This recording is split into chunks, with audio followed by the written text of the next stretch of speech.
ஒரு நாட்டின் இளவரசியா ரொம்ப சந்தோஷமா வாழ்ந்துட்டு இருக்கிற நம்ம ஹீரோனுடைய வாழ்க்கை ஒரு எதிரி நாடு அவங்க நாடை கைப்பற்றினதுக்கு அப்புறமா தலைகீழ மாறி போயிடுது. அதுவும் அரியணையில அமர்ந்து ராணியை ஆளக்கூடிய சூழல்ல இப்படி ஒரு சமூகம் ஏற்பட்டதுனால ராணியை பாதுகாக்கிறதுக்காக பிரின்சஸ் ப்ரொடக்ஷன் ப்ரோக்ராம் அப்படிங்கிற ஒரு சர்வீஸ் அந்த நாட்டில இருந்து அவங்க அம்மாவை விட்டுட்டு இவங்களை சேஃபா பாதுகாப்பா இன்னொரு நாட்டுக்கு நாடு கடத்த வேண்டிய ஒரு சூழல் ஏற்படுது. தன்னுடைய நாட்டுக்காகவும் தன்னுடைய மக்களுக்காகவும் தன்னுடைய அம்மாவுக்காகவும் முற்றிலுமா இவங்களுடைய அடையாளத்தை மாத்தி இவங்க ஒரு சாதாரணமான வாழ்க்கையை வாழ வேண்டிய ஒரு கட்டாயத்துக்கு தள்ளப்படுறாங்க. அரண்மனையில சொகுசா வாழ்ந்த நம்ம படத்தோட ஹீரோயின் வாழ்ந்தே பழகாத ஒரு சாதாரணமான வாழ்க்கையை எப்படி வாழ கத்துக்கிட்டாங்க, எப்படி ஒத்து போச்சு, கடைசி அவங்க நாட்டை எப்படி மீட்டாங்க, அம்மாவை எப்படி காப்பாத்துறாங்கிறது தான் இந்த படத்தோட கதை. இது ரொம்ப சிம்பிளான ஒரு டிவி ஃபீல் குட் மூவி தான். நம்ம சேனலுக்கு உகந்த கதை அப்படிங்கிறதுனால தான் எடுத்து கொண்டு வந்துட்டேன்.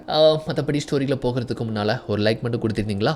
இந்த மூவியோட முதல் காட்சியிலேயே நல்ல ஏரிக்கரை பக்கமா இருக்கக்கூடிய இந்த மீன் பிடிக்கிறது சம்பந்தப்பட்டதெல்லாம் விற்கக்கூடிய ஒரு தூண்டில் கடை ஒன்று இருக்கு. அந்த கடையில கார்ட்டர் அப்படின்னு ஒரு பொண்ணு இருக்கிறாங்க. ஸோ அவங்க அப்பாவுடைய கடையை கவனிச்சுட்டு இருக்கிறாங்க. இவங்க வந்து ஒரு ஸ்டூடெண்ட். ஆக்சுவலா வீடு பக்கத்திலே கடை இருக்கு. இவங்க ஸ்கூல் போகிறது தவிர்த்து அண்ட் இந்த கடையில தான் இருந்து கஸ்டமரை கவனிச்சுப்பாங்க. அப்படி இருக்கிறப்போ அங்க இருந்து ஒரு பையன் வரான், டோனின்னு சொல்லிட்டு. ஆக்சுவலா இந்த பையன் பார்த்தீங்கன்னா இவ ஸ்கூல்ல தான் படிக்கிறான். இவளுடைய ஒன் சைடு லவ் ஒரு கிரஷ் இவன் மேல இருக்கு. சின்ன வயசுல பப்பி லவ். அப்போ எப்பவோ 2 பேரும் முத்தம் கொடுத்துக்கிட்டாங்க ஒரு 3ஆம் கிளாஸ் படிக்கிறப்போ. அப்ப இருந்து இவன் மேல ஒரு காதல். பட் அவனை பொறுத்த வரைக்கும் இவ பேர் கூட சரியா ஞாபகம் இருக்காது. இப்போ கூட தூண்டில் சம்பந்தமா ஏதோ வாங்கிட்டு உன் பேர் என்ன அப்படின்னு கேட்கிறான். கார்ட்டர் அப்படின்ட்டு அவ எடுத்து கொடுக்குறா. ஓ கார்ட்டர் கார்ட்டர் ஞாபகம் வந்துச்சு அப்படின்ட்டு இந்த அளவுக்கு தான் இவளை பத்தி வந்து ஞாபகப்படுத்தி வச்சிருக்கான். ஆனா இவ பாத்தீங்கன்னா இவனை உருகி உருகி ஒன் சைடா காதலிக்கிறா. ஓகே தேங்க்யூ அப்படின்னு சொல்லிட்டு அங்கிருந்து போனதுக்கு அப்புறமா இவளும் பின்னாலே குடுகுடுன்னு ஓடுறா. ஆக்சுவலா வந்து இவன் கார்ல தான் வந்திருக்கான். ஸ்கூலுக்கு தான் போவான். லிஃப்ட் கிட்ட போகலாம்னு சொல்லிட்டு வந்து பார்த்தா அவன் கார்ல ஆல்ரெடி 2 பொண்ணுங்க இருக்கிறாங்க.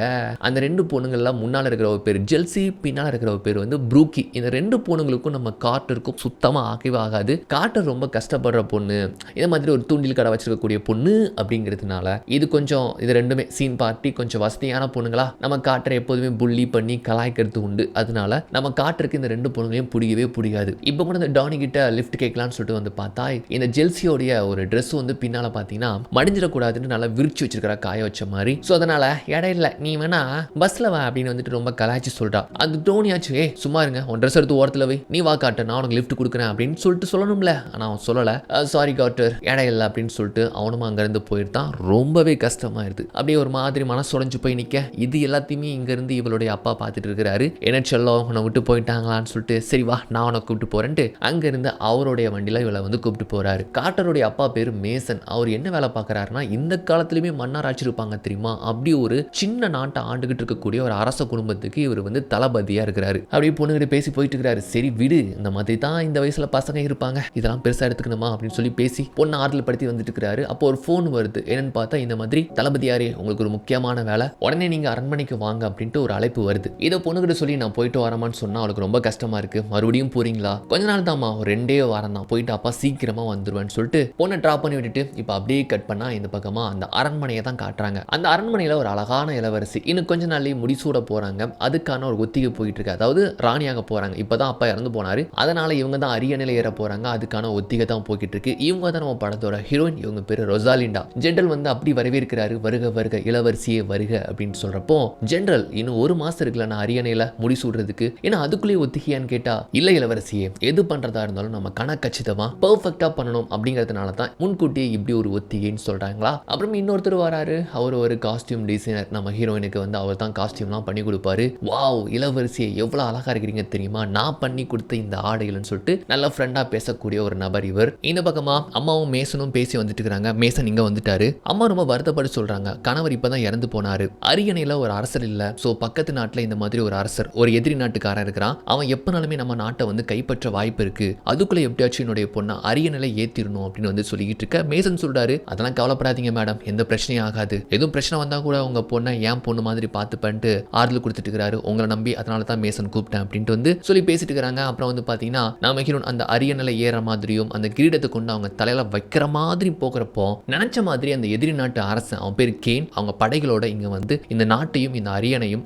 இந்த அரண்மனையும் கைப்பற்றி மொத்தமா சீஸ் பண்ண. அவ்வளவுதான், எல்லாருமே அப்படியே ஸ்தம்பிச்சு போறாங்க. நம்ம ஹீரோனை மட்டும் அவன் சிறை பிடிச்சிட்டானா அவ்வளவுதான், முற்றிலுமா இந்த நாடு அவனுக்கே சொந்தமாயிரும். அப்படிங்கிறதுனால அம்மா தன்னுடைய பொண்ணை இங்கிருந்து எப்படியாச்சும் தப்பிக்க வைக்கணும்னு சொல்லிட்டு அப்படியே பாக்குறாங்க. மேசன் இதை பார்த்துட்டு அங்க இருக்கக்கூடிய சில பேரை அடிச்சு போட்டுட்டு நம்ம ஹீரோன் கையை பிடிச்சிட்டு அங்கிருந்து பாதுகாப்பா கூட்டிட்டு ஓடுறாரு. பின்னாலே அம்மா ஓடி வராங்க. அதுக்கப்புறம் ஒரு இடத்துல வந்துட்டு இங்க பாருமா மேசன் உன்னை பார்த்து பாரு, இங்க இருந்து நீ தப்பிச்சா போதும், ஏன்னா உன்னையும் என்னையும் சிறை பிடிச்சிட்டா அவ்வளவுதான், இந்த நாடு அவனுக்கே சொந்தமாயிரும், நான் அம்மா இங்க இருந்து மேனேஜ் பண்ணிக்கிறேன்னு சொல்றப்போ அம்மா விட்டு பிரியறதுக்கு பொண்ணுக்கு ரொம்ப கஷ்டமா இருக்கு. இங்க பாரு, நானும் உன் கூட வந்துட்டா நாட்டு மக்களுக்கு இது தெரியாமலே போயிடும், நம்ம நாடு நம்ம கையில கிடைக்கிற வரைக்கும் மேசன் உன்னை ஒரு சேஃபான இடத்துக்கு கூப்பிட்டு போவாரு, உன்னை பார்த்து பாருன்னு சொல்லிட்டு அம்மா கழுத்துல இருக்கக்கூடிய ஒரு லெகசி லாக்கெட் அவ கழுத்துல போட்டு விட்டு சேஃபா போயிட்டு வான்ட்டு வந்து சொல்ல, பிரிய முடியாம தான் அங்க இருந்து மேசன் வந்து கையை பிடிச்சிருந்து கூப்பிட்டு போறாரு. எதிரி படைகள்லாம் வந்து இவங்களை பிடிக்க ட்ரை பண்றாங்க. ஆனா மேசன் அங்க இருந்து ஒரு சாப்பர்ல ஏத்தி அங்க இருந்து தப்பிச்சு நம்ம இளவரசி கூப்பிட்டு போயிருந்தாரு. அங்க இருந்து பொண்ணு தப்பிச்சதுக்கு அப்புறமா தான் அம்மாவுக்கு பெருமூச்சு ஆகுது. அவங்க தப்பிச்சு போனதுக்கு அப்புறமா இந்த கேன் வந்து நிக்கிறான். என்ன உன் பொண்ணு தப்பிச்சிட்டான்னு சொல்லிட்டு சந்தோஷப்படுறியா?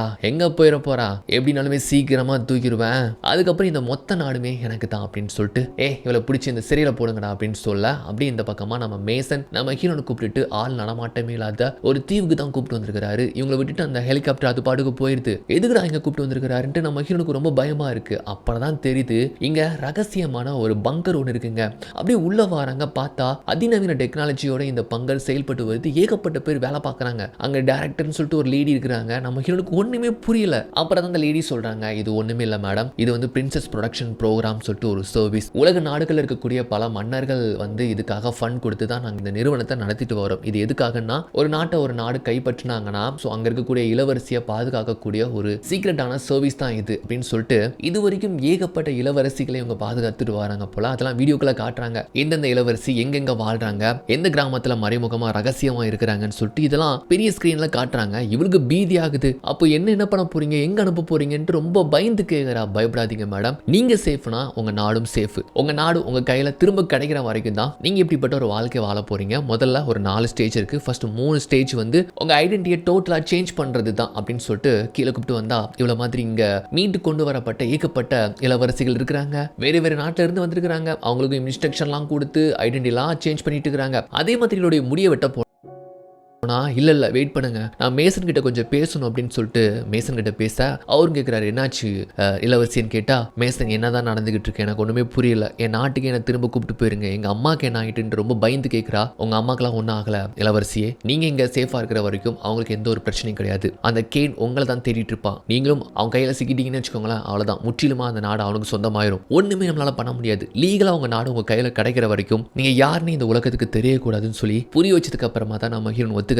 அதுக்கப்புறம் அவளுக்கு ஹேர் கட் பண்ணி அவ காஸ்டியூம்லாம் சேஞ்ச் பண்ணி கொஞ்சம் வித்தியாசமா ஐடென்டிட்டியை சேஞ்ச் பண்ணி கூப்பிட்டு வராங்களா. டேரக்டர் வந்து சொல்றாரு, இனிமேல் உங்க பேரு ரோசலிண்டா கிடையாது, இனிமேல் உங்க பேரு ரோசி. அதுவும் ஒரு ஆவரேஜ் அமெரிக்கன் கேர்ள் தான் நீங்க. பிரின்சஸ் அப்படிங்கிற அந்த ஆட்டிடியூட் எல்லாத்தையுமே மறந்துட்டு ஒரு சாதாரண அமெரிக்கன் பொண்ணு மாதிரி தான் இனிமேல் நீங்க வாழணும் அப்படின்னு சொல்றப்போ, சரி இதெல்லாம் இருக்கட்டும், என்ன எங்க அனுப்ப போறீங்கன்னு கேட்டா அவங்க ஒரு ஊர் சொல்றாங்க. அது நம்ம ஹீரோனுக்கு பிடிக்கல. கட் பண்ணா மேசனோட தான் அவருடைய வண்டியில வந்துட்டு இருக்காங்க. ஆக்சுவலா எனக்கு யார் மேலேயும் நம்பிக்கை இல்லை, நான் மேசன் கூடவே அவருடைய வீட்டுக்கு போயிருந்தேன்னு சொல்லி தான் மேசன் கூட வந்துட்டாங்க. அவர் ஊருக்கு தான் அப்படி கூப்பிட்டு வராரு. அந்த ஏரிக்கரை ஓரமா இருக்கக்கூடிய அவருடைய வீட்டுக்கு தான் கூப்பிட்டு வராப்ல. எல்லாமே கொஞ்சம் வித்தியாசமா புது அனுபவமா இருக்கு. ஏன்னா பெரிய அரண்மனையில வாழ்ந்த ஒரு பொண்ணு இளவரசி, ஸோ இந்த மாதிரி ஒரு சின்ன வீட்டுக்கு வரான்னு சொல்லிட்டு ரொம்ப ஒரு மாதிரி பார்த்து வரா. கட் பண்ண இப்ப நம்ம காட்டர் ஸ்கூல் முடிச்சு வராங்க. வந்து பார்த்தா நம்ம ஹீரோன் அந்த இளவரசி அப்படிங்கிற அந்த தோரணையில உட்கார்ந்துருக்காங்க சில மாதிரி. காட்டர் பார்த்துட்டு யார்மா நீன்னு கேட்டா, மேஜர் மேசன் தான் எனக்கு இந்த அறைய ஒதுக்கி கொடுத்தாரு, நீங்க அவருடைய பொண்ணா அப்படின்னு சொல்லிட்டு அந்த பிரின்ஸ் அப்படிங்கிற டோன்லயே பேசுறாங்க. எது எங்க அப்பா இந்த அறையை உங்களுக்கு கொடுத்தாங்களா? ஆமா, இந்த அறை ரொம்ப சின்னதா இருக்கு, பட் இருந்தாலுமே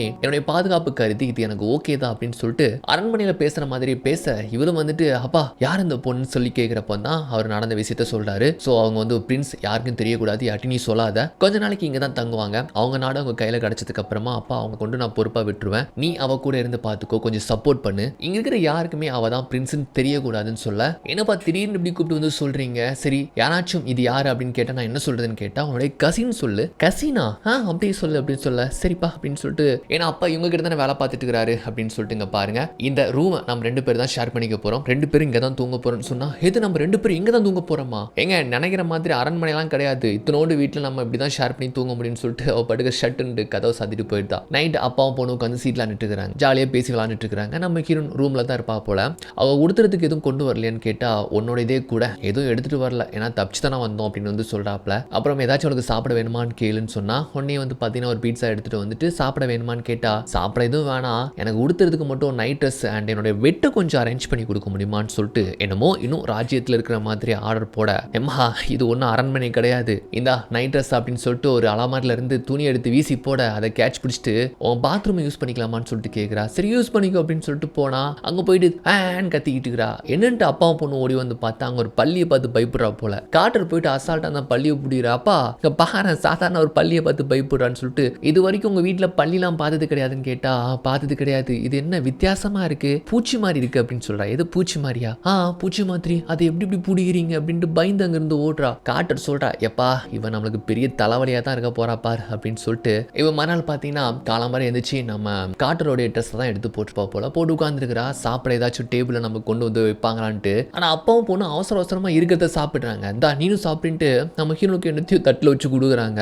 அதில் காட்டர் சாப்பிட்றது சிந்துறது இதெல்லாம் பார்த்து இப்படியா சுத்தலாமல் சாப்பிடுவீங்கன்ட்டு, ஏன்னா ராயல் அவங்க வேற மாதிரி யோசிப்பாங்கல்ல, நம்ம இப்படி தான் சாப்பிடுவோம், அவங்க ஒரு வித்தியாசமாக பார்க்குறா. அப்புறம் பசு வந்துருச்சுப்பான்ட்டு அங்கேருந்து காட்டர் ஓடுறா. ஓகே நானும் கிளம்புறேன் அப்படின்ட்டு மேசன் கிட்ட சொல்லிட்டு அங்கேருந்து இவனும் பஸ்ஸுக்கு வரா. அந்த பஸ் டிரைவர் லேடி அவங்க கேட்குறாங்க, யாருமா நீ இவ்வளவு அழகா இருக்கிறேன்னு கேட்டா, நான் காட்டருடைய கசின்ங்க. காட்டருக்கு இப்படி ஒரு கசினா, சரி வா வா அப்படின்னு சொல்ல பஸ்லேயே போனது கிடையாது. நம்ம அம்மனி உள்ள வராங்க, சருகிக்கிட்டு விழுறாங்க. எல்லாருக்குமே இவளை பார்க்கறதுக்கு கொஞ்சம் வித்தியாசமாவே இருக்கு. அவங்க போனதுக்கு அப்புறமா பஸ் போனதுக்கு அப்புறமா மேசன் அவருடைய ட்ரக்ல இருக்கக்கூடிய ஒரு சீக்ரெட்டான மானிட்டர்ல நம்ம டைரக்டருக்கு வந்து கால் பண்ணி ஸ்டேஜ் 4 இளவரசி தாண்டிட்டாங்க அப்படின்னு வந்துட்டு தகவல் பாஸ் பண்றாரு. ஸ்டேஜ் 4 அப்படிங்கிறது சந்தேகம் வராத அளவுக்கு மக்களோட மக்களா சேர்ந்துக்கிறது போல. அதை தான் அந்த டைரக்டருக்கு பாஸ் பண்றாரு. இந்த பக்கமா ஸ்கூல் வேன் ஸ்கூலுக்கு வந்து சேர அங்கிருந்து கீழே இறங்கி வரப்போ நம்ம காட்டர் அவ தனியா போயிருந்தா, இவ தனியா வரா. ஒரு பையன் இவளை வந்து வீடியோ எடுத்துட்டே வரான். அவன் பேர் வந்து எட்வர்ட், ரொம்ப நல்லவன். யாருமா நீ புதுசா வந்திருக்கிற அப்படின்னு சொல்லிட்டு நம்ம ஹீரோன் கிட்ட வந்து பேச்சு கொடுக்குறான். ஆக்சுவலா இவனுக்கு வந்து காட்டர் மேல ஒரு கண்ணு, அவன் மேல ஒரு கிரஷ் இருக்கு, பட் அவ தான் கண்டுக்க மாட்டா. சோ யார் நீன்னு சொல்லிட்டு கேட்கிறப்போ இந்த மாதிரி காட்டரோடைய கசின் சொல்லிட்டு சொல்றா.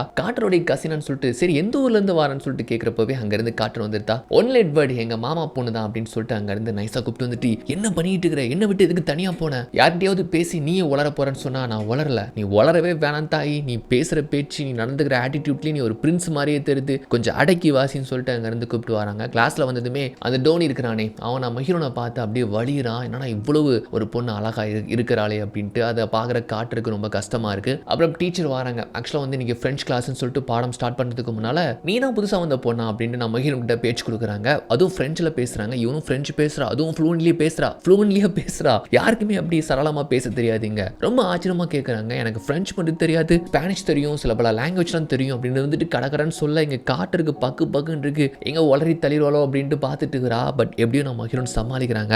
இந்த பக்கமா அரண்மனையில் நம்ம ஹீரோன் அம்மாவுடைய சுதந்திரத்தை எல்லாத்தையுமே பறிச்சுட்டு அழுக்கான ஆடையை தான் கொடுத்து சிறையில் அடைச்சு வச்சிருப்பான்னு நினைக்கிறேன் இந்த எதிரி கேன். அப்படி இவங்கள அந்த அழுக்கான உடையில வந்து கூப்பிட்டு வந்து உன் பொண்ணு எங்க இருக்கிறா சொல்லு, எங்க இருக்கிறான்ட்டு கேட்குறான். அவங்க சொல்றதாவே இல்லை, டார்ச்சர்லாம் பண்ண மாட்டேன், இருந்தாலும் நான் உன் பொண்ணை கண்டுபிடிச்சிங்க தூக்கிட்டு வந்துடுவேன்னு சொல்றப்போ உன்னால ஒன்றும் பண்ண முடியாது, அவ எங்க இருக்கிறான்னு உன்னால கண்டே பிடிக்க முடியாதுன்னு சொல்றப்போ இவனுக்கு செம்ம டென்ஷன் ஆகுது. ஆக்சுவலாக இவனால கண்டே பிடிக்க முடியல. இந்த பக்கமா நம்ம ஹீரோன் அப்படி கேஃபிட்டோரியாவுக்கு லஞ்ச் டைம்ல சாப்பிட்றதுக்காக வராங்க. இங்க இருக்கிற சாப்பாடு எதுவுமே அவளுக்கு பரிச்சயம் கிடையாது. ஏன் பர்கர் கூட என்னன்னு கேட்குறாங்க இருக்கிற ஒரு லேடி கிட்ட. ஏன் உனக்கு பர்கர்னா என்னன்னு தெரியாதா, உனக்கு எந்த ஊர் அப்படின்னு கேட்டா ஊர் பேர் சொல்லாமலே அங்கேருந்து சாப்பாடு வாங்கிட்டு அங்கேருந்து வரப்போ எல்லாருமே இவ்வளவு வித்தியாசமா பார்க்குறாங்க. பேப்பரை கொண்டுலாம் எறிகிறாங்க. அப்படி பார்க்குற எல்லாமே இவளுக்கு புதுசாகவே இருக்கு. எதையும் பெருசாக எடுத்துக்கல. தனியாக வந்து ஒரு டேபிள் உட்காடுறாங்க. அந்த ஜெல்சி ப்ரூக்கி அந்த டோனி அவங்க கேங் பார்க்குறாங்க. அது யார்டி இவ்வளோ அழகா இருக்கிறா, இந்த பொண்ணு யாருன்னு கேட்டா காட்டரோடைய கசினா அப்படின்ட்டு இந்த ஜெல்சிக்கு ரொம்ப வைத்தறிச்சல் ஆகுது. இதுல கூடவே இருக்கிற அந்த டோனி ஒரு பக்கம் சொல்லு விடுறான். அண்ட் ப்ரூக்கி வர சொல்றா, அவ ஹேர்ஸ்டைல பாரு எவ்வளவு அழகா இருக்குன்ட்டு இப்படிலாம் சொல்ல இந்த ஜெல்சிக்கு தான் ரொம்ப பொறாமையாகுது. நம்மளை விட இந்த ஸ்கூல்ல பாப்புலர் ஆயிடுவாளோ அப்படின்ட்டு ஒரு மாதிரி பார்க்க, இதுல நம்ம ஹீரோன் வேற கொஞ்சம் வித்தியாசமா தனியா வர உட்காந்துருக்காங்களா. அந்த நாப்கின்லாம் கீழே விரிச்சு இந்த பெரிய பெரிய பணக்காரங்க எப்படி நீட்டா சாப்பிடுவாங்க, அரண்மனையில் எப்படி சாப்பிடுவாங்க, அந்த பர்கரை எப்படி சாப்பிடணும்னு தெரியல. அப்ப காட்டர் பார்த்துட்டு என்ன பண்ணிட்டு இருக்கிற ரோசி, அப்படி சாப்பிடக்கூடாதுன்ட்டு பர்கரை எப்படி சாப்பிடணும்னு சொல்லி கொடுக்குறா. ரொம்ப சின்ன பழத்தனமா சாப்பிட்டுட்டு இருக்க. அப்போ அங்க இருந்து ஒரு ஸ்டாஃப் வந்து ஏதோ அனௌன்ஸ் பண்றாரு. இந்த மாதிரி நம்ம ஸ்கூல்ல ஹோம் கமிங் பார்ட்டி வருது, அதுல ஒரு குயினை நம்ம வந்து சூஸ் பண்ணுவோம். அதாவது இந்த ஸ்டூடெண்ட்ஸ்லேயே வந்து பார்த்தீங்கன்னா ரொம்ப சிறந்த பொண்ணா, அறிவாளியா, ரொம்ப அன்பா, நல்ல குணநலங்கள் இருக்கக்கூடிய ஒரு பொண்ணை தேர்ந்தெடுப்பாங்க தேர்ந்தெடுப்பாங்களாம். அதுவும் ஓட்டிங் முறையில் தான் தேர்ந்தெடுப்பாங்க போல. அதை பற்றி அனௌன்ஸ் பண்ணுறாரு. முதல்ல 3 பிரின்ஸ் வந்து சூஸ் பண்ணுவோம். அதாவது இந்த ஸ்கூலில் யார் பாப்புலராக இருக்கிறாங்களோ அவங்கள வந்து சூஸ் பண்ணுவாங்க. அதுக்கப்புறம் அந்த 3 பிரின்ஸில் யார் தான் குயின் அப்படின்ட்டு எலெக்ஷன் நடத்தி அந்த எலெக்ஷனில் யார் அதிக ஓட் வாங்குறாங்களோ ஸோ அவங்க தான் வந்து குயின் அப்படின்ட்டு இதை பற்றி அனௌன்ஸ் பண்ணிட்டு அவர் படுக்க போயிருந்தாரு. இதை கேட்டதுமே நம்ம ஹீரோ நம்ம காட்டர் கிட்ட நீ கூட ஆகலாம்ல அப்படின்னு வந்துட்டு ஒரு வார்த்தை கேட்டதும் ஆகலாமே, யார் வேணாலும் ஆகலாமே அப்படின்னு சொன்னதும் நம்ம ஹீரோ கொஞ்சம் ஆர்வ கோளாறுல டேபிள் மேலே ஏறி நின்று எப்பா ஒரு நிமிஷம் எல்லாரும் கவனிங்க, நம்ம காட்டர் கூட ஒரு குயின் ஆகலாமே,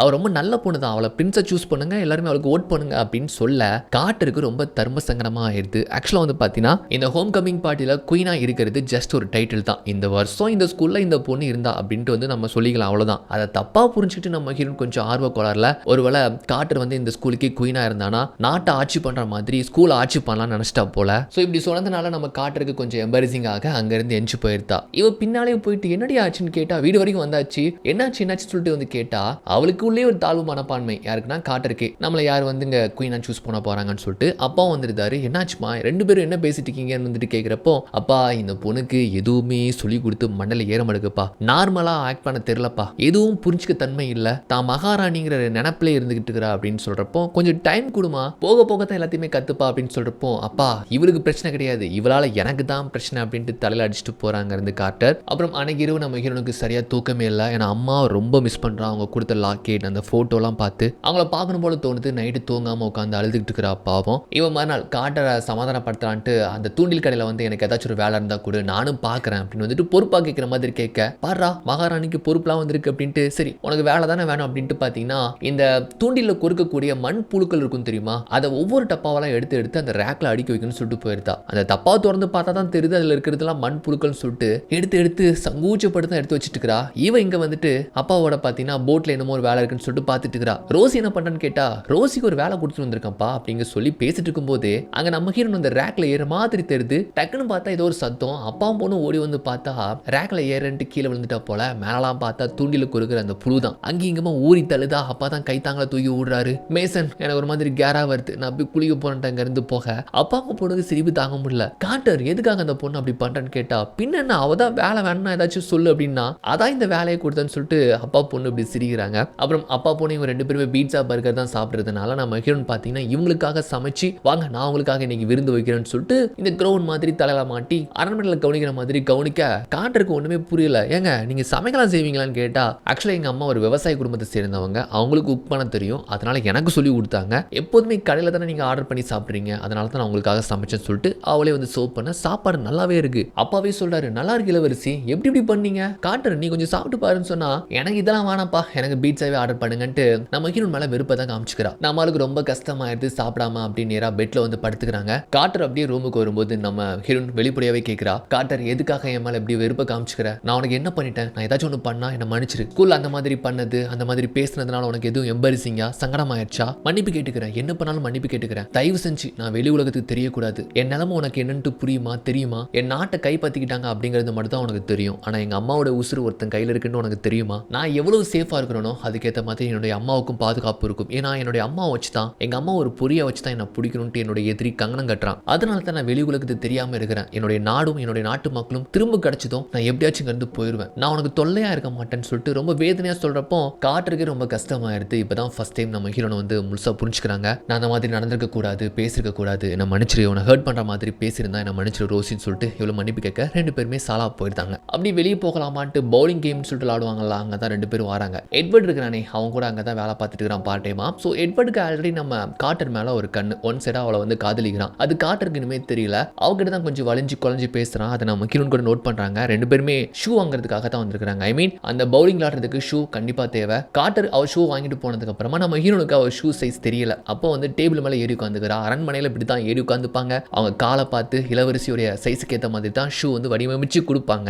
அந்த மாதிரி தான் இங்கே கொடுப்பாங்கன்னு நினச்சிட்டு இவ பாட்டுக்கு மேலே போய் உட்காந்துக்கிறா. நம்ம எட்வர்ட் பார்க்குறான். வினோதமாக பார்த்துட்டு என்ன நீங்கள் பாட்டுக்கு ஒரு பிரின்ஸ் மாதிரி உட்காந்துக்கிறீங்க, சரி ஓகே பரவாயில்லன்னு சொல்லிட்டு அவ சைஸுக்கு ஏற்ற மாதிரி ஷூ வந்து எடுத்து கொடுத்துட்டு இருக்கிறான். ஸோ இங்க இருந்து இந்த ஜெல்சியும் இந்த ப்ரூக்கையும் பார்க்குறாங்க. இந்த பொறாம பிடிச்சதுங்க. ஏய் அங்கே பாருடி, நம்ம பேச்சுக்கு தான் பிரின்ஸ்னு சொல்கிறோம், உண்மையாவே ஒரு பிரின்ஸ் மாதிரி உட்காந்துருக்கிறா. ஒரு இளவரசிக்கு கவனிக்கிற மாதிரி பணிவிடை பண்ற மாதிரி ஷூலாம் எடுத்து கொடுக்குறான் அந்த எட்வர்டு. நம்மள இந்த மாதிரி எவனாச்சும் கவனிச்சிருப்பானா அப்படின்ட்டு பொறாமையில பார்த்தீங்கன்னா இப்போ பாரு ப்ரூக்கி அப்படின்ட்டு இந்த ஜெல்சி கால் நீட்டுறா. அவ ஷூ லேஸ் லூஸ் ஆயிருக்கு. எவனாச்சும் ஓடி வந்து நம்மளையும் அப்படி கவனிப்பானான்னு பார்க்குறா. ஆனால் சின்ன பொடி பசங்க தான் பார்த்துட்டு ஏக்கோ உன் ஷூ லேஸ் கலந்துக்குது பாரு பாரு, எங்கேயும் கீழே வாரி விழுந்து மூஞ்சி முகரை உடச்சிடாது அப்படின்ட்டு கலாய்ச்சிட்டு போக பல்ப் ஆயிருது அவளுக்கு. இது போக இந்த டோனி அங்கே தான் இருக்கிறான். அவன் நம்ம ஹீரோனுக்கு ரூட்டு விட்டு பார்க்குறான். ஆனால் நம்ம ஹீரோனுக்கு இவன் கேரக்டர் என்னன்னு சொல்லிட்டு புரிஞ்சிக்க முடியுது. அழகான பொண்ணுனா வலிஞ்சிக்கிட்டு பேசுறதும், கஷ்டப்படுற காட்டர் மாதிரியான பொண்ணுங்கன்னா ஒரு மாதிரி கண்டுக்காம போகிறதும், இதெல்லாம் வந்து அவங்க புரிஞ்சுக்கிட்டு அவனை வந்து கண்டுக்கிறதே கிடையாது. ஆனால் காட்டர் ஒரு பக்கம் இவனை உருக்கி உருக்கி ஒன் சைடாக பார்க்கறதெல்லாம் இதெல்லாம் நோட் பண்ணிக்கிறாங்க நம்ம ஹீரோன். அப்புறம் கேம் இந்த பக்கமாக நம்ம ஹீரோன் பவுலிங்கில் அந்த பால் வந்து போட போகிறாங்க. அந்த பக்கமாக அந்த ஜெல்சி ரொம்ப அழட்டிக்கிட்டு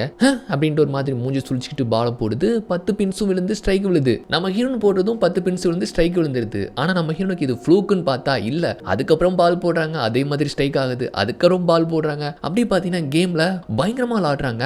ஆக்சுவலாக சும்மா தான் போடுறாங்க. அவங்க நேரத்துக்கு எல்லாமே விழ அந்த லேனில் பார்த்தீங்கன்னா அவங்க கேமை பார்க்கறதுக்கு கூட்டமாக கூடியிருந்தாங்க. இதை பார்த்து இந்த ஜெல்சிக்கு பொறாமையாயிருது. இந்த ப்ரூக்கி கூட ஓகே தான், ஜெல்சி தான் ஓவர் பொறாமை. விட்டா நம்மளோட பாப்புலர் ஆயிட்டு இந்த வருஷம் குயின் ஆயிட்டானா அது வர போச்சுன்னு சொல்லிட்டு இவகிட்ட பேசி பழகி எதுலையாச்சும் கோத்து விடலாம் அப்படிங்கிற நோக்கத்துல இதுக்கு ரெண்டும் அப்படி நம்ம கிட்ட வந்துட்டு, ஹே நீ சூப்பரா ஆடுற தெரியுமா, எனக்கு இது சொல்லி கொடுப்பியா, என் பேரு ஜெல்சி, இவ பேரு ப்ரூக்கி அப்படின்னு சொல்ல, என் பேரு ரோசி அப்படின்ட்டு 3 பேருமே ஃபன்னியா இன்ட்ரோ ஆகிக்கிறாங்க. கட் பண்ணா ரோசியும் காட்டரும் அப்படியே ரூம்ல இருக்கிறப்போ அவ காட்ட கிட்ட நம்ம ஹீரோன் கேட்கறாங்க, இன்னைக்கு நான் 2 விஷயத்தை நோட் பண்ண தெரியுமா, ஒன்னு எட்வர்ட் ஒன் சைடா ரொம்ப உருகி பார்த்தது, நீ டோனியா ஒரு மாதிரி உருகி பார்த்தது, என்ன கதை, டோனி எதுக்கு உனக்கு ரொம்ப பிடிச்சிருக்கு அப்படின்னு கேட்டா, ஒன்னும் இல்ல ரோசி, சின்ன வயசா இருக்கும்போது நாங்க 2 பேரும் ஒன்னா ஸ்கூலுக்கு போனோம், ஒரு 3rd ஸ்டாண்டர்ட் இருக்கும், அப்ப எனக்கு முத்தம் கொடுத்தான், அதுல இருந்து எனக்கு அவனை ரொம்ப பிடிச்சி போயிடுச்சு, ஆனா அவனுக்கு நான் தான் பெருசா தெரியலன்னு சொல்றப்போ, ஐயோ காட்டர் அவனுக்கு ஒருத்தே கிடையாது தெரியுமா, ஆனா எட்வர்ட் ரொம்ப நல்லவன், நீ எப்படி டோனியா உருகி பார்த்தியோ அதே மாதிரி தான் எட்வர்ட் பேசிட்டு இருக்கும்போது உன்னை உருகி பார்த்தா உண்மையா காதலிக்கிறான், நீ புரிஞ்சா சரின்னு சொல்றப்போ அதை எடுத்துக்கிட்டாலா எடுத்துக்கலையான்னு தெரியல,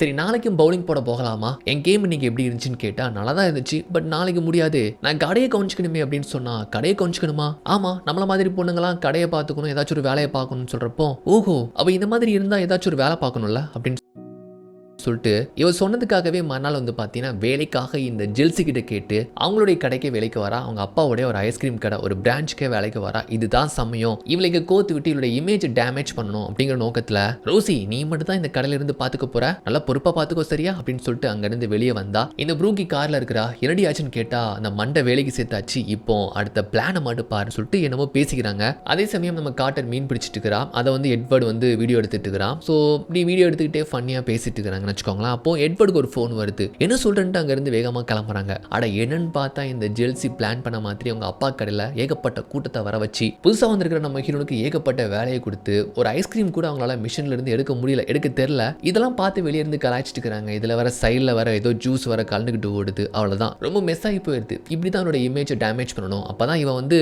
ஒரு பிரின்ஸ் கிடையாது குயின் கிடையாதுன்னு ஓட்டு போட மாட்டாங்கன்ட்டு இப்படி ஒரு எண்ணத்துல தான் ஜெல்சி பண்ணி விட்டா. இது கேள்விப்பட்டு காட்டரும் நம்ம எட்வர்டும் வராங்க, வந்து பார்த்தா அவ பொத்தின் கீழே வர வந்து கிடக்குறா. எல்லாருமே இதை பார்த்து கலாய்ச்சி சிரிச்சிட்டு இருக்கிறாங்க. ரோசி எதுக்கு நீங்க வந்தேன்னு சொல்லிட்டு கேட்டா, நீ தானே காட்டுற எங்கேயாச்சும் வேலைக்கு போகணும்னு சொன்ன, அதான் இந்த கடைக்கு வந்தேன்னு சொன்னா, அதுக்கு நீ இந்த கடைக்கு இந்த வேலைக்கா, உன்னை பிளான் பண்ணி இந்த ஜெல்சி தான் மாட்டி விட்டுக்கிறா தெரியுமா, உன்னை கலாய்க்கிறதுக்காகவே இதை பண்ணிருக்கிறா வா அப்படின்னு சொல்லிட்டு அங்க இருந்து கூப்பிடுறப்போ அப்படியே வெளியே வந்தா மேலலாம் ஐஸ்கிரீம் ஜூஸா தான் இருக்கு. அப்படி ரொம்ப பவ்யமா அந்த ஜெல்சி, நான் உன்னை நம்பினேன், என்னை பிளான் பண்ணி இப்படி பண்ணிட்ட பத்தியா, கண்டிப்பா உங்க அப்பா உன்னை நினைச்சு ரொம்ப வருத்தப்படுவாரு, அவர் பேரை நீ கெடுத்துட்டு அப்படின்ட்டு அந்த இளவரசி டோன்லேயே வந்து ரொம்ப பவ்யமா சாந்தமா பேசிட்டு போறாங்க.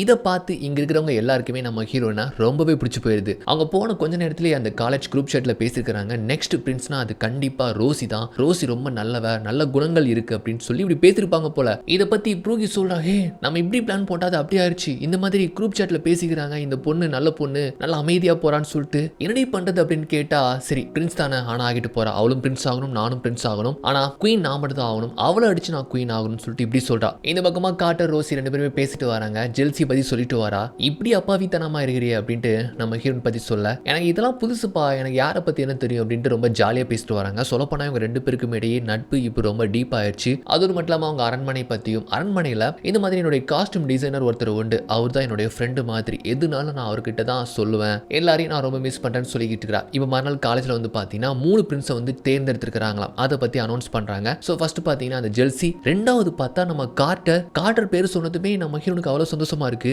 மூணாவதா பார்த்தா நம்ம ரோசின்ட்டு நம்ம ஹீரோன்னு தான் சொல்றாங்க. ஒண்ணுமே புரியல யாருக்குமே. ஆக்சுவலா இந்த ஜெல்சி நினைச்சா நம்ம ஃப்ரெண்ட் ப்ரூக்கே தான் அடுத்த பிரின்ஸ் சொல்லுவாங்க நினைச்சா, ஆனா அவங்களுக்கு பல்ப் ஆயிருது. ரெண்டு பேரும் தனியா போய் பேசிக்கிறாங்க. ஹே நம்ம போட்ட பிளான் என்ன, இங்க வேற என்னமோ சொல்றாங்க. ப்ரூக்கி இது உன் மேலதான் தப்பு, நீ தான் உன்னை பிரபலப்படுத்திருக்கணும், நான் என்ன பண்றதுன்ட்டு இவங்க ரெண்டு பேருக்கெல்லாம் ஏதோ முரண்பாடு ஏற்பட்ட மாதிரி தெரியுது. இங்க நம்ம ரோசியும் காட்டரும் பேசி வந்துருக்கிறப்போ அங்க இருந்து டோனி வாரான். வந்துட்டு இந்த பயப்புல நம்ம ஹீரோனை ஹோம் கமிங் பார்ட்டிக்கு என் கூட ஜோடியா டான்ஸ் ஆட வரையான்னு சொல்லிட்டு கூப்பிடுறான். ஆக்சுவலா நம்ம காட்டர் நினைச்சது நம்மளை தான் கூப்பிடுவான்னு நினைச்சது, ஆனா நமக்கு பதிலா இந்த மாதிரி ரோசியை கூப்பிட்டான்னு சொல்லிட்டு அவளுக்கு ரொம்ப கஷ்டமாயிருது. அங்க இருந்து ஓடிடுதா. நம்ம ரோசிக்கு தான் இவனை பத்தி தெரியுமே, இல்லப்பா நான் வரல, எனக்கு வர விருப்பம் இல்லைன்னு சொல்லிட்டு அங்க இருந்து வந்துருதா. வந்து பார்த்தா இங்க காட்டர் ரொம்ப சோகமா இருக்கிறா. வீட்டுல வந்ததும் நம்மால் சமாதானப்படுத்துறாங்க. அவ சொல்றா சின்ன வயசுல உருகி உருகி காதலிச்சா, கடைசியா பார்த்தா ஒன்னதான் பிடிச்சிருக்குன்னு சொல்லிட்டான் பாத்தி அப்படின்னு ரொம்ப வேதனையா சொல்ல, காட்டர் நான் அன்னைக்கே சொல்லிட்டேன் அவன் உனக்கு ஒர்த்தே கிடையாது, நீ இப்போ ஒரு பிரின்ஸ் சொல்றப்போ நான் பிரின்ஸ் சொல்லிட்டு எனக்கே நம்ப முடியலையேன்னு சொன்னா. நம்ம ஸ்கூல்ல பிரின்ஸ் அப்படிங்கறத எப்படி சூஸ் பண்ணாங்க, ஜஸ்ட் அழகா வச்சு மட்டுமா. அன்னைக்கு ஃபர்ஸ்ட் அனௌன்ஸ் பண்ணும்போது நல்ல புத்திசாலித்தனமா இருக்கணும், கைண்டா இருக்கணும், ஹானஸ்டா இருக்கணும், நல்ல குணமுள்ள பொண்ணா இருக்கணும், அவங்க தான் பிரின்ஸ் ஆக முடியும்னு சொன்னாங்களே. நீயும் ஒரு பிரின்ஸ் தான், ஓகேவா, உனக்கு ஏத்த பையன் அவ இல்ல, முதல்ல அதை புரிஞ்சுக்க சொன்னதுக்கு அப்புறமா காட்டர் யோசிச்சு பாக்குற. ஆமா இல்ல நம்ம பேரை கேட்டாலே அவனுக்கு தெரியாது, மறந்து போச்சுன்னு சொல்லுவான். அவளாம் நமக்கு ஒருத்தே கிடையாதுன்னு சொல்லிட்டு இப்பதான் புரிஞ்சுக்கிறாங்க. இப்போ இந்த 3 பிரின்ஸ்ல யார் அதிகமான ஓட்ஸ் வாங்குறாங்களோ அவங்க தான் ஹோம் கமிங் பார்ட்டில குயின் ஆக முடியும். நம்ம ஹீரோனுக்கு அந்த நினைப்பே இல்ல, பட் இருந்தாலுமே காட்டரை எப்படியாச்சும் குயின் ஆகணும் அப்படின்னு சொல்லிட்டு இந்நாள் வரைக்கும் நான் எப்படி நடந்துக்கணும் சொல்லி கொடுத்த தெரியுமா, இனிமேல் ஒரு பிரின்ஸ் எப்படி நடந்துக்கணும் எப்படி இருக்கணும்ட்டு நான் உனக்கு கத்து கொடுக்க போறேன்னு சொல்லிக்கிட்டு இருக்காங்க. அதே சமயம் இந்த பக்கமா அரண்மனையில இந்த கேன் ஹீரோனுடைய அம்மா கல்யாணம் பண்ணிக்க போறத பத்தி நான் ஊர் உலகத்துக்கு அறிவிக்க போறேன்னு சொல்றப்போ அம்மாவுக்கு செம கோவம் வருது. நான் ஒத்துக்கவே மாட்டேன்னு சொன்னாங்க. பாரு நீ ஒத்துக்க மாட்டேன்னு தெரியும், நானும் உன்னை கல்யாணம் பண்ணிக்க போறதெல்லாம் கிடையாது, சின்னதா ஒரு அறிவிப்பு மட்டும் தான் கொடுக்க போறேன், இந்த அறிவிப்பை கேள்விப்பட்டு உன் பொண்ணு ஓடி வருவாள்ல அவளை பொறி வச்சு பிடிக்க தாண்டி இந்த பிளான் அப்படின்னு சொல்றப்போ அம்மாவுக்கு பயங்கரமா கோவம் வருது. அதே சமயம் இந்த பக்கமா நம்ம ஹீரோன் இது எதுவுமே தெரியாம ஒரு பிரின்ஸ்னா உண்மையில எப்படி இருக்கணும், ஆக்சுவல் பிரின்ஸ்னா என்ன செய்வாங்க, மக்களுக்கு தேவையான ஃப்ரீயான ஃபுட்டு, ஃப்ரீயான உடை, ஃப்ரீயான படிப்புலாம் கொடுப்பாங்க தெரியுமா. இப்போ நம்மளால முடிஞ்சது ஃப்ரீயான எஜுகேஷன் சொல்லிட்டு இவங்களுக்கு தெரிஞ்ச லாங்குவேஜ்லாம் மற்றவங்களுக்கு கற்றுக் கொடுக்கறதாவும் அண்ட் சின்ன சின்ன பசங்களுக்கு டியூஷன் ஃப்ரீயா எடுத்து கொடுக்கறதாவெல்லாம் சொல்லிட்டு இந்த மாதிரி விஷயங்களை நிறைய பண்ணிட்டு ஸ்டூடெண்ட்ஸ் மத்தியில நல்ல பேர் வாங்கிட்டு வராங்க. அதே சமயம் அந்த ஹோம் கமிங் பார்ட்டிக்கு எந்த ட்ரெஸ் போடலாம் அப்படின்னு சொல்லிட்டு காட்டருக்கு பார்த்து சூஸ் பண்றாங்க. இந்த மாதிரி ரொம்ப ஃபன்னா போயிட்டு இருக்கு. அதே சமயம் இந்த ஜெல்சி ஃப்ரெண்ட் ப்ரூக் இருக்கிறாளே, அவ பாத்தீங்கன்னா லைப்ரரி ஒரு மேகசின் வாங்கி ரீட் பண்ணிட்டு இருக்கா. அவளுக்கு ஸ்பானிஷ் தெரியும் அப்படிங்கிறதுனால ஸ்பானிஷ் சம்பந்தப்பட்ட ஒரு மேகசின் தான் படிச்சுட்டு இருக்கா. அதுல தான் நம்ம ஹீரோனை பத்தி எல்லாமே போட்டிருக்கு போட்டோவோட. இதை பார்த்து ஷாக் ஆகி போயிருந்தா. ஸோ இப்படி ஒரு நாடு, இந்த நாட்டை ஒரு நாடு கைப்பற்றினதின் காரணமா இளவரசி அங்கிருந்து தப்பிச்சு போயிட்டாங்க. எங்க இருக்கிறாங்கன்னு தெரியல. இப்போ அந்த நாட்டு அரசர் அவங்க அம்மாவை திருமணம் செஞ்சுக்க போறாருன்னு சொல்லிட்டு எல்லாத்தையுமே கொட்டையா போட்டிருக்கு. அப்ப இவ பேரு ரோசி கிடையாது, ரோஸ்லிண்டாவா, ஒரு நாட்டுல இருந்து இங்க வந்திருக்கிறாளா அப்படின்னு தெரிஞ்சுக்கிட்டே இவ என்ன பண்ணுவா, நேரா ஜெல்சி கிட்ட இதெல்லாம் காமிச்சு சொல்ல, ஓஹோ இதுதான் விஷயமா, அப்போ உண்மையா ஒரு இளவரசி இங்க வந்திருக்கிறா, தப்பிச்சு வந்திருக்கிறாளா அப்படின்னு சொல்லிட்டு வா அப்படின்னு சொல்லிட்டு அங்க இருந்து ரெண்டு பேருமே நம்ம ஹீரோனை பாக்குறதுக்காக அவங்க வீட்டுக்கு கிளம்புறாங்க. அதே சமயம் மேசனுக்கு அந்த டைரக்டர் கால் பண்ணி சொல்றாங்க, அந்த கேன் ரோசியை பிடிக்கிறதுக்காக அவங்க அம்மாவை கல்யாணம் பண்ணிக்க போறதா அறிவிச்சிருக்கிறான். இதை பத்தி நம்ம ரோசி கிட்ட சொல்ல வேண்டாம், சொன்னா கண்டிப்பா எங்க அம்மாவை பார்க்கணும், அதை தடுத்து நிறுத்தணும் அப்படின்னு சொல்லிட்டு நாட்டுக்கு போகணும்னு அடம் பிடிப்பாங்க. அதனால இன்னும் பிரச்சனையாகும், பிடிச்சி ஜெயில தான் போடுவோம் அப்படின்னு சொல்ல, அப்ப இந்த உண்மையை அவகிட்ட இருந்து மறைக்கலாம்னு சொல்லிட்டு பேசி வைக்கிறாங்க. கொஞ்ச நேரம் கழிச்சு இந்த ஜெல்சியும் இந்த ப்ரூக்கியும் நம்ம ஹீரோனை பாக்குறதுக்காக அந்த வீட்டுக்கு தான் வராங்க. அந்த நேரத்தில் காட்டர் வேற இல்ல. அந்த மேகசின் எடுத்துட்டு இவகிட்ட பிளாக்மெயில் பண்றாங்க. நான் இப்ப நினைச்ச கூட உன்னை இங்க இருந்து அனுப்ப முடியும்னு சொல்றப்போ நம்ம ஹீரோன் இவங்களுக்கு எல்லாமே தெரிஞ்சு போயிட்டுன்னு தெரிஞ்சுக்கிட்டு, இங்க பாருங்க எங்க அம்மாவுக்காக தான் நான் இங்க பாதுகாப்பா இருக்கேன், தயவு செஞ்சு இந்த உண்மையை யார்கிட்டயும் சொல்லாதீங்க, நாட்டுக்கு போனதுக்கு அப்புறமா நான் உங்களுக்கு எவ்வளவு பணம் வேணாலும் தாரேன்னு சொல்றப்போ, இளவரசியான நீங்க எவ்வளவு பணம் கேட்டாலும் கொடுப்பேன்னு எனக்கு நல்லாவே தெரியும், சரி இந்த உண்மையை நான் யார்கிட்டயும் சொல்லல, ஜஸ்ட் எனக்கு ஒரு விஷயம் மட்டும் பண்ணா போதும், ஒன்னும் இல்ல நீங்க ரெண்டு பேரும் பேக் அடிச்சு அந்த குயின் டைட்டில் என்கிட்ட கொடுத்தா போதுன்னு சொன்னா, நான் எனக்கு கொடுக்கப்பட்ட க்ரோனை கொடுத்துருந்தேன், பட் காட்டரோட இதை மட்டும் வேணாம், ஏற்கனவே ரொம்ப தாழ்வு மனப்பான்மையில இருக்கிறா, ப்ளீஸ் அப்படின்னு சொல்லிட்டு கெஞ்சி கேட்டுட்டு நான் உனக்கு என்ன வேணாலும் பண்றேன்னு சொன்னா, சரி ஓகே அந்த மீன் பிடிக்கிற பொண்ணு நம்மளோட அவ்வளோ டஃப்லாம் கொடுக்க மாட்டா, நான் அதை மேனேஜ் பண்ணிக்கிறேன்னு சொல்லிட்டு, ஓஹோ இதுதான் ஹோம் கமிங் பார்ட்டிக்காக போட போற ட்ரெஸ்ஸா அப்படின்னு அவங்க பார்த்து வாங்கியிருக்கிற அந்த காஸ்டியூம்லாம் எடுத்துட்டு அங்கிருந்து தூக்கி அலங்கோலமா வீசி போட்டு காரை எடுத்துட்டு ரொம்ப திமிரா பார்த்துட்டு நம்ம காட்டரை பார்த்துட்டு போறாங்க. காட்டர் தூரமா இருந்து பார்த்துட்டு கோவத்துல ஓடி வரா, ஏன் அந்த மாதிரி ட்ரெஸ்ஸை போட்டுக்கிறாங்கன்ட்டு அதை எடுத்துட்டு ஓடி உள்ள நம்ம ரோசி கிட்ட கேட்டா, நடந்த எல்லா விஷயத்தையும் சொல்லிட்டு அண்ட் கூடவே அந்த மேகசின்ல அவங்க அம்மாவுக்கு கல்யாணம் சொல்லிட்டு போட்டுருக்கு தெரியுமா. இதை பார்த்துட்டு நான் கண்டிப்பா நாட்டுக்கு திரும்பி ஆகணும், எங்க அம்மாவுக்கு கல்யாணம், அதை நான் தடுத்தே ஆகணும், அது நடக்கவே கூடாது, கண்டிப்பா போயே தீரணும், என்னுடைய நாட்டு மக்களுக்கு நான் இப்போ உடனடியா தேவை, நான் உடனடியா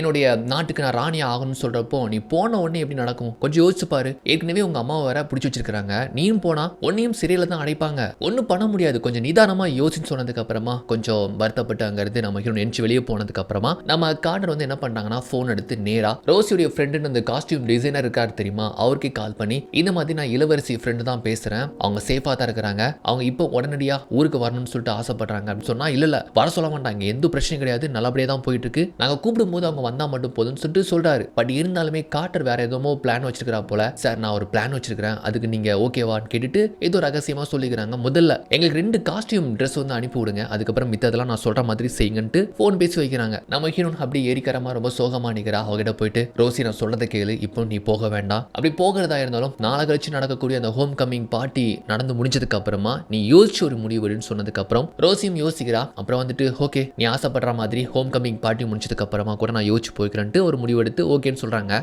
இந்த பக்கமா இந்த அரண்மனையில இப்ப காற்று சொல்லி கொடுத்த மாதிரி இந்த காஸ்டியூம் டிசைனர் இருக்காரு தெரியுமா, அவர் வந்து அரசே நான் ஒரு விஷயம் சொல்றேன், இது வந்துட்டு என்னுடைய ராணிக்கு துரோகம் பண்ண மாதிரி தான், பட் இருந்தாலுமே இனிமேல் உங்க ஆட்சி தான் இங்க நிலைக்க போறதுங்கிறதுனால உங்களுக்கு அடிபணிச்சு நான் ஒரு விஷயத்த சொல்றேன். அதாவது இளவரசி எனக்கு யாருக்குமே தெரியாம கால் பண்ணாங்க, அவங்க படிக்கிற ஸ்கூல்ல ஹோம் கமிங் பார்ட்டின்னு சொல்லிட்டு ஒன்று வருதான், அதுக்காக ஒரு ஆடை கேட்டிருந்தாங்க, நானும் செஞ்சு வச்சிருக்கிறேன், நீங்க போனீங்கன்னா அவங்கள அப்படியே அலைக்கா தூக்கிட்டு வந்துடலான்ட்டு சொல்ல உண்மையதான் சொல்றியான்னு கேட்டா எங்களுக்கு தான் விசுவாசமா இருக்கேன்னு கேட்டா ஆமா உங்களுக்கு தான் நான் விசுவாசமா இனிமேல் இருக்க போறேன், இங்க பாருங்க அப்படின்ட்டு நம்ம ஹீரோனுக்காக செஞ்சு வச்சிருக்கிற இந்த கரிபியன் ப்ளூ ஆடையை வந்து நான் உங்களுக்கு அனுப்ப போறேன், நீங்க அந்த பார்ட்டிக்கு போனீங்கன்னா கண்டிப்பா அவங்கள இந்த ஆடையோட அப்படியே அலைக்கா தூக்கிட்டு வந்தாலும் சொன்னதும் ஓகே விமானத்தை தயார்படுத்துங்க, அந்த நாட்டுக்கு போறோம், இளவரசி தூக்கிட்டு வரேன்னு சொல்லிட்டு அங்க இருந்து மொத்த பேருமே போனதுக்கு அப்புறமா தான் நம்ம காஸ்டியூம் டிசைனர் கார்டர் சொன்ன மாதிரி தான் பிளான் பண்ணிருக்காரு. ஆக்சுவலா ஒரு ட்ரெஸ் கிடையாது, 2 ட்ரெஸ், ரெண்டையுமே வந்து நம்ம ஹீரோன் வீட்டுக்கு அனுப்பி வைக்க கார்டர் வந்து ஓபன் பண்ணிட்டு இருக்கா. ஹே நம்ம தான் எந்த ட்ரெஸ்ஸும் ஆர்டர் பண்ணவே இல்லையே, எங்க இருந்து இது வந்துச்சு அப்படின்னு கேட்டா ஆக்சுவலா ரோசி நான் உனக்கு தெரியாம அவனுடைய காஸ்டியூம் டிசைனருக்கு தான் கால் பண்ணி 2 ட்ரெஸ் கேட்டிருந்தேன், அவரும் அனுப்பி வச்சாருன்னு சொல்றப்போ அப்படியா பரவாயில்லையே அப்படின்னு சொல்லிட்டு மற்ற விஷயங்கள் எதுவுமே அவங்க கிட்ட வந்து சொல்லல. ஸோ ஜஸ்ட் அவங்க கிட்ட ட்ரெஸ் கேட்டிருந்தா அவங்க பண்ணி கொடுத்துட்டாங்க. பிங்க் உனக்கு இந்த கரிபியன் ப்ளூ நான் போட்டுக்கிறேன்னு சொல்லிட்டு அன்னைக்கு தான் வந்து அந்த பார்ட்டி 2 பேருமே அந்த ட்ரெஸ்ஸை போட்டுக்கிறாங்க. ஸோ நம்ம ஹீரோன் பிங்க் போட்டுக்கிறாங்க, கரிபியன் ப்ளூ யார் போட்டுக்கிறா கார்டர் போட்டுக்கிறாங்க. ஸோ அப்பா கிட்ட வந்துட்டு கேட்குறா அப்பா இது எப்படி இருக்குன்னு கேட்டா அவ்வளோ அழகா இருக்கிறாங்க. நம்ம கார்டர் வந்துட்டு ஃபர்ஸ்ட் டைம் தன்னுடைய பொண்ணு இவ்வளோ அழகா இருக்கிறத வந்து பார்த்து சொல்றாரு, இதெல்லாம் யார் பண்ணான்னு கேட்டா எல்லாமே யாரு நம்ம அம்மனி ரோசி தான் பண்ணி கொடுத்தது அப்படின்னு சொல்லிட்டு ஓகேமா அப்பாவுக்கு ஒரு முக்கியமான வேலை நான் கிளம்புறேன்னு சொல்லிட்டு பார்த்து போங்க நாங்க இருந்து அவர் கிளம்பி போயிருந்தாரு. கட் பண்ணா இந்த ஹோம் கமிங் பார்ட்டி தான் அப்படியே ஸ்கூலுக்கு முன்னால ஒரு பெரிய பஸ் வந்து நிக்குது. அந்த பஸ்ல இருந்து நிறைய பொண்ணுங்க அழகாக ட்ரெஸ் பண்ணிட்டு மேக்கப் போட்டு அதுவும் முகத்துல மாஸ்க் போட்டு ரொம்ப அழகா போயிட்டு இருக்காங்க. எல்லாமே நம்ம கார்டருடைய பிளான் தான். அந்த கூட்டத்துல தான் நம்ம கார்டரும் அண்ட் ரோசியும் கூட போறாங்க. இதை எட்வர்டும் டோனியும் பாக்குறாங்க, என்னடா இவ்வளவு அழகான பொண்ணுங்க ட்ரெஸ் பண்ணிட்டு மாஸ்க் போட்டு போறாங்கன்னு பேன் பார்த்துட்டு இருக்க பசங்க எல்லாருமே அங்கதான் அட்டென்ஷனா பாக்குறாங்க. இது ஜெல்சிக்கு ரொம்ப பொறாமையா இருக்கு, என்னடா மாஸ்க் எல்லாம் போட்டு வந்திருக்காங்க, இதெல்லாம் சொல்லவே இல்லையே அப்படின்னு சொல்லிட்டு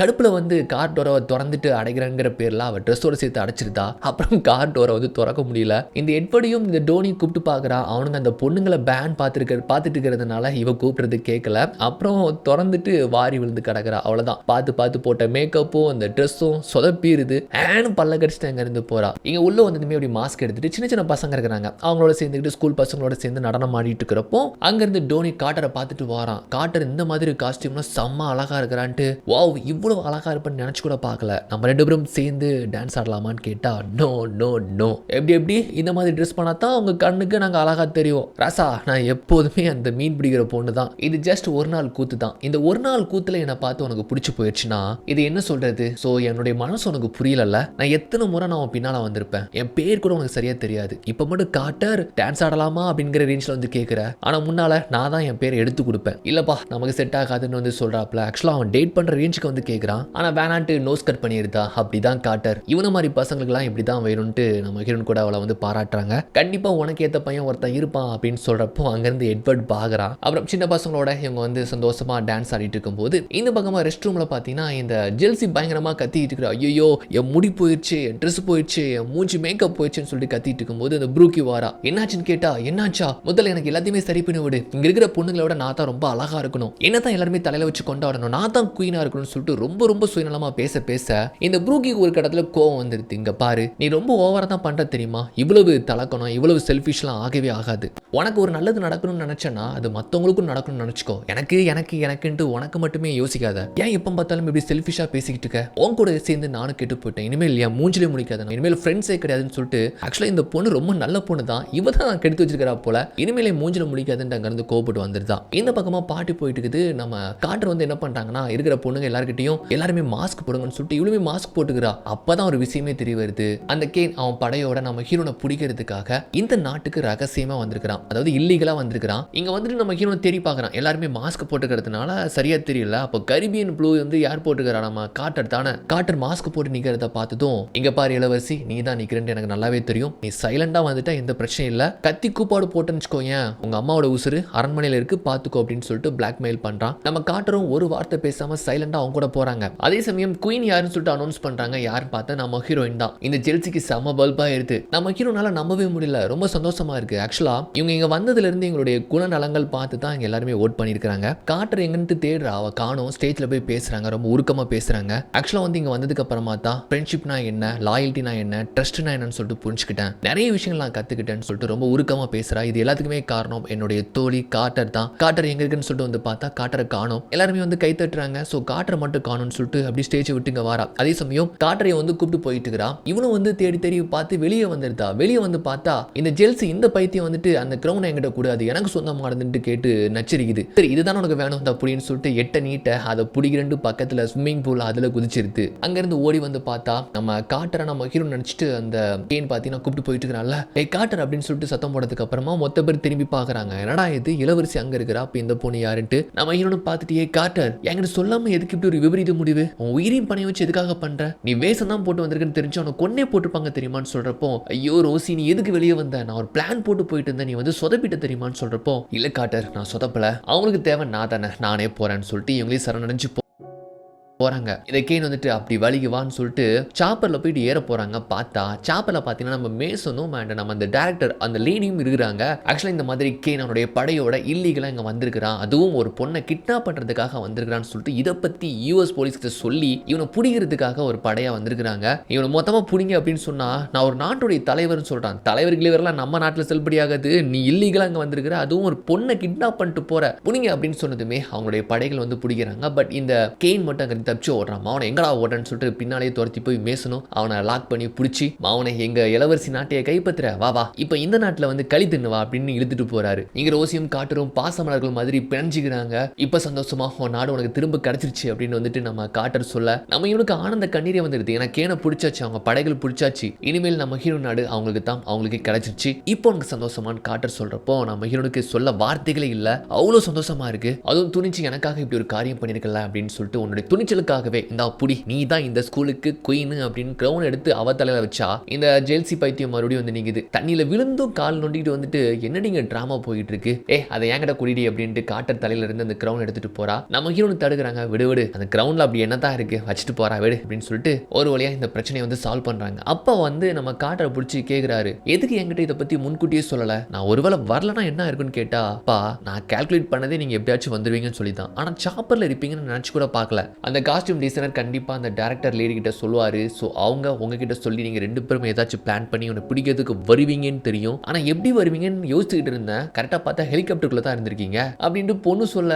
இருந்தாலும் உனக்கு ரொம்ப தைரியம் தான் அப்படின்னு சொல்லிட்டு அப்பா பாராட்டுறாரு. இப்போ அப்படியே கட் பண்ணா ஒரு வழியா ஃபைனலி பார்த்தீங்கன்னா இந்த கேன் கிட்ட இருந்து இந்த நாடு நம்ம ஹீரோ கிட்டே திரும்ப வந்துருச்சு. அம்மா அண்ட் அங்க இருக்கிற படை தளபதிகள்லாம் ரொம்ப சந்தோஷமா இருக்கிறாங்க. ஸோ வந்ததுமே பார்த்தீங்கன்னா நம்ம ஹீரோனுக்கு முடி சூட்டும் விழா தான். இந்த விழாவில் நம்ம கார்ட்டர், எட்வர்ட், அவங்க ஸ்கூல் சில ஃப்ரெண்ட்ஸ்லாம் கலந்துருக்கிறாங்க. முடி சூட்டதுக்கு அப்புறமா அப்படியே வரப்போ நம்ம எட்வர்ட் வந்துட்டு அப்படியே சொல்றான், கலாய்க்கிற மாதிரி சொல்றான், மகாராணியை வருக வருகன்னு சொல்லிட்டு கலாய்க்கிற மாதிரி சொல்றான். ஸோ ரொம்ப ஃபன்னியா போகுது. அப்படியே தான் ஹாப்பி எண்டிங்கா இந்த படம் முடிஞ்சு போகுது. நாட்டோடைய ராணியா இருந்து நம்ம ஹீரோன் இனிமேல் இந்த நாட்டையும் நாட்டு மக்களையும் பாதுகாத்து பொறுப்பா பார்த்துப்பாங்க. ஓகே, இந்த ஸ்டோரி எப்படி இருந்துச்சுங்கிறத பத்தி கீழே கமெண்ட் பண்ணுங்க. அண்ட் வீடியோ பிடிச்சிருந்தா லைக் பண்ணுங்க, சப்ஸ்கிரைப் பண்ணலனா சப்ஸ்கிரைப் பண்ணுங்க.